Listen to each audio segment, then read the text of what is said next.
Here in Cape Town, it's still overcast, it's cold, and we are experiencing intermittent rain as we head into the last weekend of May's racing action around the country. Standalone meetings, the order of the day, both on Sunday, where we are racing at Hollywoodbets Kenilworth, and on Saturday, where all roads will lead to the capital of KZN, Pietermaritzburg, for their jackpot of speed, sprint, feature races on the card. It's normally a wonderful meeting to look forward to, no exception this year. We're off to a bright and early start on Saturday at Hollywoodbets Scottsville. Good to have you along for the preview of this 10-race program that gets underway at 11:10 on Saturday morning, which means you need to be on 5 minutes before that with your Hollywoodbet Punted Challenge entries. You need to play the bet slip because that puts you in line for that double jackpot prize, which can be life-changing, and it can be yours if you were to pick all the winners on the program. My sentiments about this meeting, it is extremely tough. I think we're going to be lucky to get away with a double at least on the day, and I do think there are two bets that sort of stands out on the meeting. But other than that, we're going to have to dig down deep in our pockets to see exactly how much we can afford, because we're going to have to put in as much as the budget does allow. Let's not waste any time, get straight into the action. The first race, a maiden juvenile plate, where 10 runners will line up at the 1100 metre mark. I'm not going to beat around the bush. 7 of the 10 are first-timers. We're looking at a boat race between the two that have had runs under the belt. 9 Let's Go Lolo, who's at 1.25 to 1, and 8 World of Royalty, who is at 2.5 to 1 from an opening call of 3.03 to 1. I'm leaning towards the Joburg Visitor. Number 9, Let's Go Lolo, was green on debut, but was staying on at the business end of affairs. I liked the way that this horse sort of finished off first time out at the races. I actually went to go and watch that race again. Showed promise, and I do think would have come on with the benefit of that run under the belt. And if she travelled well to KZN, with a natural improvement to come, to me, the horse to beat. So I'm going 9, Let's Go Lola, to beat 8, World of Royalty. For third, 5, Pied Piper. And fourth, number 2, Master Silvano. Second race is the opening leg of the bipot. You need to be on at 11:45. It's a maiden plate for fillies. 14 runners are carded to contest race number 2 on the program. And here it's a wide open affair as far as the bidding is concerned. You can get 3.57 to 1 about number 13, Another Dream, from an opening call of 4 to 1. It is 5 to 1, both number 3, Promise of Fire, and number 5, Terminal Velocity. 5.55 about number 12, Alex Miller, and also number 2, Fine Wine. You can get double figures and upwards bar those. Not easy. In the winning form, let's see what my friend Mr. Howells have to say about his runner in race 2. Promise of Fire will prefer the extra and can give a good account of herself. I do certainly agree with what Mr. Howells have to say. I do think that the blinkers here have done the trick, and with Kabela Matsanyani back on board and knows her well, we can expect a big run from Promise of Fire. Wouldn't be surprised if she does end up in the number 1 box and go one better than she did last time out, but I'm leaning towards the 2 runners from Cape Town, and both their trainers are female, and both those female trainers are in very, very good form of late. Candace Bass Robinson brings number 12, Alex Miller, who's got solid form and certainly is going to give a good account of herself. She is a blinker strike. And then Lucinda Woodruff's runner, number 13, Another Dream. That's the horse I'm actually going to marginally side with as my first choice selection. This horse has got that come-on look about her. She made steady progress last time out when she finished just under 5 lengths behind the winner. She should enjoy the step up in trip as far as I'm concerned. She comes back from a bit of a break. She should run well fresh. The stable's in terrific form. She's attracted the support. So let's go with number 13, Another Dream, to win it, ahead of number 12, Alex Miller. For third, number 3, Promise of Fire. And fourth, number 5, Terminal Velocity. That takes us on to the first leg of the place accumulator. Race number 3 on the program. It's a Class 4, fillies and mares, benchmark 80. Scratched here is number 3, Ideal Gift.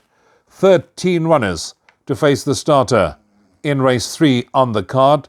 Number 1, Princess Palace, is from my good friend Mr. Howells' stable. And what does Mr. Hull say? Princess Palace, below best in her last start when missing the break. If reproducing her best form, she can run into the money. But he's also got number 9, Xena Rose here. He says if reproducing her good last run, she can be competitive. The race itself is pretty wide open as far as the betting is concerned. Number 2, Princess Hilaria is 4-1. You can get 4.55-1 about number 5, One Smart Cookie. 6.25, number 6, Streisand. 6.67, number 10, Faiza. 8.33-1 and upwards, the others. 2, Princess Hilaria, solid recent form, but I'm going to look elsewhere, and I'm going to be siding with Gareth van Sale's runner, number 10, Faiza, looking for a bit of value here in the opening leg of the place accumulator. Samanga Kamalo retains the ride on Faiza. Those were 2 very, very good last runs. This horse had excuses last time out, hung over the last 300 metres. Samanga knows her well, and I do think we'll know exactly how to keep Faiza on a straight course in the run to the wire. This horse won the penultimate over the course and distance. She will drop out and be running on nicely at the business end of affairs. So I'm going 10 Faiza to win it, ahead of 2 Princess Hilaria. For third, I'm going with number 6 Streisand, and fourth, number 9 Xena Rose. We move on to race number 4 on the program, which is a Class 4 benchmark 80. And here we have 18 runners carded, so there will be a couple of scratchings. The reserve runners will no doubt come out. Another wide open affair that we need to contend with. And this time for the opening leg of the pick 6, you need to be on at 12.55 if you are going to be playing a pick 6 on the day. Let's see, this is what, 4-1 the field that they are betting here. Number 11 Gurkha is at 4-1. Number 8 Inquele is at 5-1. 6.25 about number 14 Gran Canaria. That all certainly caught my attention. Third one after the rest. That could be cherry ripe for the occasion. Number 7 Terminator at 6.25-1, and then it's 10-1 and upwards the balance. It's the other 6.25-1 runner that I'm looking at, and that's number 7 Terminator. The Andre Nalhiard has also been in very, very good form of late. Those last 3 runs have been exceptionally good. Second in the last 2, and then won the third run back. I do think that this horse is just about ready to bounce back to winning ways. Set the pace last time out and just got one out of it in the closing stages. Good to see Serena Moodley back on board. Number 7 Terminator. This horse finished second behind Mr. Nibbles last time out. Mr. Nibbles ran midweek and finished 4th. So there is lots to like about number 7 Terminator as far as I'm concerned. I'm going with 7 Terminator to win it, ahead of number 5 Forward Motion. For third, I'm going with number 11 Gurkha, and for fourth, I'm going with number 14 Gran Canaria. Now we get into our feature race action. The Grade 1 Allen Robertson Championship, where 12 runners are contesting the first of the graded races on the day. This is where the first jackpot gets underway. 1:30 you need to be on. Don't forget there is a jackpot carryover on the tote, and it certainly looks to be a boat race between number 10 Direct Hit, the Port Elizabeth visitor, shortened from 1.67 down to 1.25-1 in the anti-post market. Number 5 One Fine Winter, 1.67 out to 1.82. One Fine Winters from the Sean Tarry yard. Craig Zaki is on board. This horse won the Grade 3 Pretty Polly Stakes with consummate ease last time out, and the way she won it was certainly eye-catching and tells me she's not going to end there. 10 Direct Hit certainly looks to be something special. Unbeaten 3 from 3. She won the East Cape Nursery last time out, but it's the run prior to that where she travelled to Cape Town and won the Grade 3 Cape Nursery that I do remember very, very fondly. She's speedy, she's classy, she's on the up, and she's the horse that I'm going to side with. Number 10, Direct Hit to win it, ahead of number 5, One Fine Winter. For third, I'm going with 9, Hierarchy, and fourth, number 7, Allegantrix. That takes us on to the second Grade 1 of the afternoon, and that's the Gold Medallion Grade 1. 10 runners, reduced to 9 with an important scratching. Number 3, Green Diamond, takes no part. Very important scratching, race 6. 3 Green Diamond. So the field down to 9 runners, and it has become a wide open market. 3.57 number 1 Zalatoris, 3.57 number 4 African Pride, 3.57 number 7 Military Command, 3.57 number 8 Charming Cheetah, 6.25 to 1 number 2 Good For You, double figures bar those. And as you can see, if you now take Green Diamond out, which he has come out, you could probably make a case for each one of the 4 that finds themselves top of the bookmakers' bidding boards. I'm ever siding with number 8 Charming Cheetah as my first choice selection. This horse certainly showed good toe when winning last time out, and he beat Zalatoris, with whom he's renewing rivalry. They meet on exactly the same terms, so I guess the same kind of result can be expected. The run prior to that finished third behind Green Diamond, would have been renewing rivalry with Green Diamond here, but Green Diamond unfortunately scratched, and on debut beat One Fine Winter, who happens to be very strongly fancied in the Alan Robertson, the race prior to this. And Dylan Chinsami and his friends are certainly in very good form of late. Robin Klaassen, Kabela Matsanyani retains the ride. I think will enjoy the step up to 1200 and will be keeping challenges at bay in the run to the wire. So I'm going 8 Charming Cheetah to win it, ahead of 4 African Pride. For third, number 2 Good For You, and fourth, number 1 Zalatoris. Third Grade 1 sprint on the day is race number 7, the SA Filly Sprint. This to be run over 1200 metres, and a field of 15 runners will face the starter. 4 to 1, number 1 Double Grand Slam. Tenacia Pambile from 7.14 down to 4.55 to 1 in the anti-post market. 6.25, number 8 Miamu. 7.14, number 5 Raskova. 10 to 1, bar those quoted. Where do we go race 7? Do we go with Double Grand Slam, who's coming back from a lengthy layoff, was last seen in action on Met Day, so too number 8 Raskova, or do we go with a specialist sprinter, number 10 Asia Pambile? It's actually a no-brainer. Asia Pambile is the horse we're going with, and it would be interesting. Let me just page back quickly in the winning form and see what my friend Mr. Howells has to say. Asia Pambile, excellent comeback run, has improved since, and should give a good account of herself. Need I say more to that? Second run after rest, she should strip fitter this time round. She's also 7 kilos better off at the weights with number 12, My Sensation, who literally beat her under half a length last time out in the grade 3-point set here. My Sensation and Asia Pambile, 7 kilos difference. So Asia Pambile gets the nod to win the SA Filly Sprint ahead of number 8 Miamu. For third, number 1 Double Grand Slam, and fourth, number 12 My Sensation. That takes us on to race 8, the grade 2 Golden Horse Sprint, where we have 18 runners carded for the 8th race on the day, and also a very, very tricky contest that we need to contend with. I think bookmakers are betting something like 5-6 to 1 the field here. Number 16 Tenango is at 5.56 to 1 as a very weak price favourite in the market. This horse picked up a 14-point penalty for winning the Champagne Stakes last time out, so you can imagine this horse is going to have its work cut out, but has been a sprinting sensation of note down here in Cape Town. Travels to KZN for trainer Candice Bass-Robinson, who is in very, very good form of late. 12 Otaniqua, Andre Nel also in good form. This will shorten from 10 to 1 into 7.14 to 1 in the betting.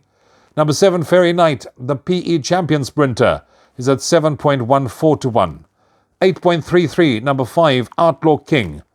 Nothing stopping Dean Kannemeyer and Craig Zaki from winning the Golden Horse Sprint. 10 to 1, number 8 Truth, the Joburg Visitor from the Candice Dawson stable. And then 12.5 to 1 and upwards the others. Guess what? I'm going with the 12.5 to 1 shot as my first choice selection in this race. I'm siding with Mike and Adam Azzi, and I'm going with number 1, Winds of Change. Could be completely wrong. Any one of those that I have mentioned earlier could possibly come out and win it. And I'll tell you why I like Winds of Change. This horse runs for Gavin Larena. If you look at the form, you'll see Gavin Larena has sat twice on him in the form that is shown here in the winning form, that is 3 and 4 runs back. And on both occasions, this horse won under Gavin Larena. This horse finished half-length third in the Grade 1 computer form sprint last time out. This horse also finished third as a 2-year-old in the Grade 1 medallion a year ago. Ideally course and distance suited. I do think will be doing his best work late. And to me, I'm going with a horse that certainly represents value, and that's number 1, Winds of Change, ahead of the PE visitor number 7, Fairy Knight. For third, I'm going with 5, Outlaw King. And fourth, I'm going with number 4, Future Variety. Going for quite a bit of results here. You're probably going to need to put in at least 6 or 7 of them to safely see you through the last leg of the jackpot. On to race 9, which is a middle stakes. 15 runners carded to contest race number 9 on the program. And here also a wide open affair. 5-1. 5 Unbaldi and number 15 Ezevane is also at 5-1. You can then get 6.25-1, number 2 Vian's Web. 8.33, number 3 Guy Gibson. And number 12 Silver Tudor is at 10-1. Another race where you probably could make a case for about 5 or 6 of them. I'm going to nail my colours to the mast and go with 2 Vian's Web. Gareth on Sale, Samanga Kamalo. This horse absolutely loves Scottsville, if you look at this horse's form. If you look at the Scottsville runs, it finished second. It won, and it won last time out when it ran at Scottsville. To me, this is a horse that's still on the up as a 3-year-old. So Mungo Kamalo should extricate that little bit more out of him. Third one after this should be cherry ripe to run an absolute cracker again. So I'm going 2 Vian's Web to win it, ahead of 6 Bourbon Warrior.